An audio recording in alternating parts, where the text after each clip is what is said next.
Dos Sermões de São Leão Magno, Papa, século V, os dias entre a ressurreição e a ascensão do Senhor. Caríssimos filhos, os dias entre a ressurreição e a ascensão do Senhor não foram passados na ociosidade. Pelo contrário, neles se confirmaram grandes sacramentos, grandes mistérios foram neles revelados. No decurso desses dias foi afastado o medo da morte cruel e proclamada a imortalidade não apenas da alma, mas também do corpo. Nesses dias, mediante o sopro do Senhor, todos os apóstolos receberam o Espírito Santo. Nesses dias, foi confiado ao apóstolo Pedro, mais que a todos os outros, o cuidado do rebanho do Senhor, depois de ter recebido as chaves do reino. Durante esses dias, o Senhor juntou-se como um terceiro companheiro a dois discípulos em viagem. E para dissipar as sombras de nossas dúvidas, repreendeu a lentidão de espírito desses homens, cheios de medo e pavor. Seus corações, por ele iluminados, receberam a chama da fé. E, à medida que o Senhor ia lhes explicando as Escrituras, foram se convertendo de indecisos que eram em ardorosos.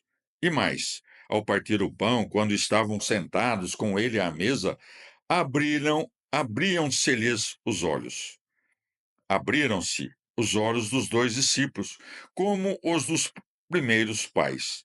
Mas quão mais felizes foram os olhos dos dois discípulos ante a glorificação da própria natureza manifestada em Cristo, do que os olhos de nossos primeiros pais ante a vergonha da própria prevaricação? Durante todo esse tempo, caríssimos filhos, passado entre a ressurreição e a ascensão do Senhor, a providência de Deus esforçou-se por ensinar e insinuar não apenas aos olhos, mas também aos corações dos seus que a ressurreição do Senhor Jesus Cristo era tão real como o seu nascimento, paixão e morte. Os santos apóstolos e todos os discípulos ficaram muito perturbados com a tragédia da cruz e hesitavam em acreditar na ressurreição. De tal modo, eles foram fortalecidos pela evidência da verdade que, quando o Senhor subiu aos céus, não experimentaram tristeza alguma, mas, pelo contrário, encheram-se de grande alegria.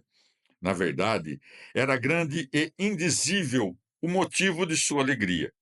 Diante daquela santa multidão, contemplavam a natureza humana que subia a uma dignidade superior à de todas as criaturas celestes, ultrapassando até mesmo as hierarquias dos anjos e a altura sublime dos arcanjos. Deste modo, foi recebida junto do Eterno Pai, que a associou ao trono de sua glória, depois de tê-la unido na pessoa do Filho à sua própria natureza divina.